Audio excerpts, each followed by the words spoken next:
Kung naghahanap ka ng pagbabago na radikal na magbabago sa bawat aspeto ng iyong buhay, ipanalangin ang buong rosaryo, lahat ng mga misteryo ng kabanal-banalang rosaryo. Kung gagawin mo iyon, kung magpapatuloy ka sa pagdarasal ng buong rosaryo araw-araw at magpapatuloy ka ng may kababaang loob at kahinahunan, maaasahan ko sa iyo, ang iyong buhay ay radikal na magbabago. Ang iyong kamatayan ay radikal na magbabago. Why?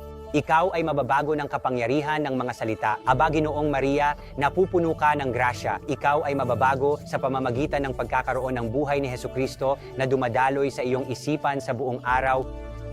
Bawat sakramento na iyong tinatanggap, bawat pagdurusa na iyong nararanasan, lahat ng tungkol sa iyong buhay ay mababago at maiangat ng makapangyarihang pamamagitan ng kalinis-linisang puso ni Maria habang nagmumuni-muni ka sa buhay ng kanyang banal na anak. Kung nais mo ang kakayahang baguhin ang iyong buhay, kung nais mo ang grasya na makatulong na baguhin ang buhay ng iyong pamilya at mga kaibigan, ipanalangin ang buong rosaryo araw-araw. Kung nais mo ang kakayahang makatulong na makaapekto sa kinalabasan ng kasaysayan at ng mga pangyayari sa tao, ipanalangin ang buong rosaryo araw-araw. Ganito dapat ipanalangin ang rosaryo. Ang Marian Psalter ay nilayon na hatiin sa buong araw. Sa video na ito, bibigyan kita ng 5 tip upang matulungan kang ipanalangin ang buong rosaryo.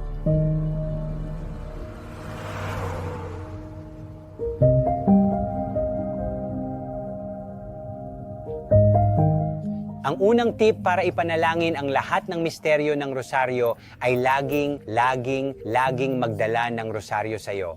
Ang pagkakaroon ng rosaryo sa iyo ay mas malamang na talagang ipanalangin mo ang rosaryo. At mas maganda pa, dalhin ang rosaryo sa iyong sarili kaya mas mainam sa iyong bulsa. O mas maganda pa, kaysa sa iyong bulsa ay sa iyong kamay. Ang pagkakaroon ng rosaryo sa iyong kamay ay parang hawak mo ang kamay ng Birheng Maria. Ang pangalawang tip para sa pagdarasal ng rosaryo ay gawin ang mga panimulang dasal tulad ng pananampalataya ng mga apostol, ang Ama Namin at 3 Aba Ginoong Maria sa unang rosaryo ng araw. Ang mga panimulang dasal ay panimula sa mas malaking dasal. Hindi mo kailangang ipanalangin ang pananampalataya ng mga apostol. Tip number 3, ang rosaryo ay orihinal na tinawag na Marian Psalter at ang dasal na ito ay nilayon na hatiin sa buong araw. Hatiin ang rosaryo sa buong araw. Natutuklasan ng iba na epektibo ang pag-schedule. Magdasal ng rosaryo pagkagising sa umaga. Magdasal ka ng rosaryo bago malaking pagbabago sa iyong araw. Magdasal ka ng rosaryo bago pumasok sa trabaho. 2 ng rosaryo. Magdasal ka ng rosaryo bago ka umuwi mula sa trabaho. Kung may pamilya, maibigay mo sa kanila ang iyong buong atensyon sa tulong ng grasya ng Diyos. Magdasal ka ng rosaryo bago matulog. Kung natuklasan mong nahuhuli ka sa iyong mga rosaryo, hinihikayat kita, huwag kang matulog hanggat hindi mo natatapos ang iyong mga dasal. Dahil kapag nagbigay ka ng kaunti, mas malamang napabayaan mo ang banal na gawaing ito. May ikapat na tip sa pagdarasal ng lahat ng misteryo ng rosaryo ay huwag maging labis na mapanuri. Maraming tao ang sumusuko sa rosaryo dahil sinasabi nila, hindi ko ito kaya. Hindi ko kayang magnilay sa mga misteryo at hindi ko masabay ang mga salita. Tao ka. Ang isipan ng tao ay mahina. Maaari ka lamang talagang mag-focus ng maayos sa isang bagay, sa isang pagkakataon at iyon ay sa isang magandang araw. Kapag huminto ka, ihayag ang misteryo. Subukang lumikha ng mental na larawan. Sabihin ang mga salita ng may pagmamahal.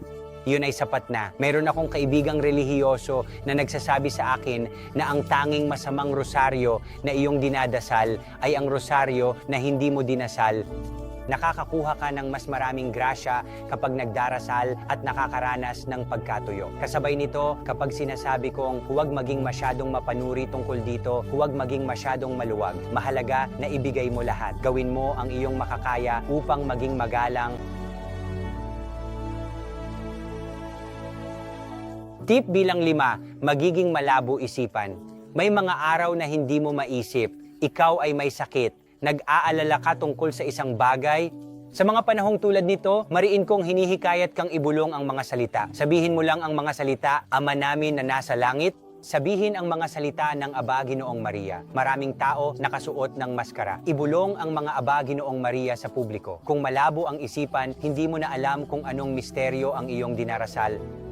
Sa mga panahong ganyan, natutuklasan kong kapaki-pakinabang na sabihin ang misteryo sa buong dekada ng rosaryo. Sa ganitong paraan, masasabi mong ginawa ko ang aking makakaya. Ang rosaryo mismo ang magbibigay inspirasyon sa iyo at makakatulong upang maitama ang kalituhan sa isipan.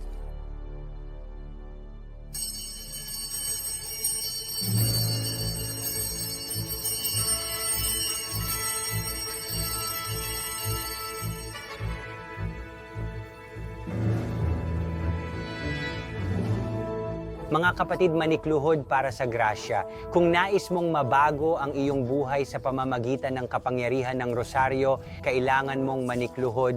Sa bawat rosaryo, sa bawat dekada, manikluhod para sa anumang kailangan mo. Kung nahihirapan ka sa kalinisan, manikluhod para sa grasya ng kalinisan. Kung nahihirapan kang maging produktibo, manikluhod para sa grasya na maging produktibo. Kung nahihirapan kang magdasal ng rosaryo, manikluhod para sa grasya na magdasal ng rosaryo. Manikluhod.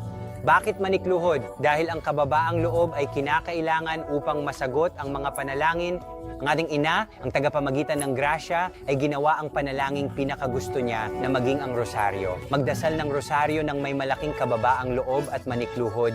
Manikluhod na parang isang dukhang nagugutom para sa mga grasya na kailangan mo. Hindi kanya tatanggihan, hindi kanya matatanggihan. At hindi siya tatanggihan ng Diyos. Hindi siya matatanggihan ng Diyos. Pagpupursige at kababaang loob, ang kababaang loob ang susi sa pagkakaroon ng kasagutan sa iyong mga panalangin. Maaari kong tiyakin na kung magdarasal ka ng may kababaang loob para sa anumang kailangan mo, anumang kulang, magmakaawa ka sa ating mahal na ina sa bawat rosaryo at makakamtan mo ang mga biyayang kailangan mo. Tapusin natin sa panalangin sa ngalan ng Ama at ng Anak at ng Espiritu Santo. Amen. Pinagpalang Ama, ibinigay sa amin ng aming Panginoong Hesukristo ang aming Ina, aming Reyna, ang aming tagapamagitan para sa bawat pangangailangan maaari naming magkaroon.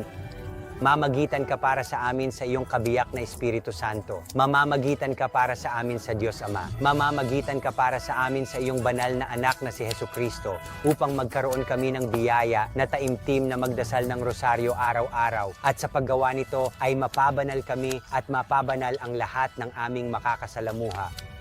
At alalahanin, pinakamabait na Birheng Maria, hindi kailanman nalaman na sino man ang tumakbo sa iyong proteksyon, humingi ng iyong tulong o naghanap ng iyong pamamagitan ay hindi natulungan. Sa inspirasyon ng tiwalang ito, lumalapit ako sa iyo, o Birhen ng mga Birhen, aking ina. Sa iyo ako lumalapit. Sa harap mo ako nakatayo, makasalanan at malungkot. O Ama salitang nagkatawang tao, huwag mong ipagwalang bahala ang aking mga kahilingan. Sa iyong awa ay pakinggan, sagutin mo kami. Amen. Sa ngalan ng Ama, ng Anak, ng Espiritu Santo. Amen. Pagpalain ka ng Diyos, mahalin ka ng Diyos, magkikita tayo muli. Maraming salamat sa panonood ng video na ito. Kung nais mong matuto pa tungkol sa kapangyarihan ng pinakabanal na rosaryo, tingnan ang seksyon ng impormasyon ng video na ito.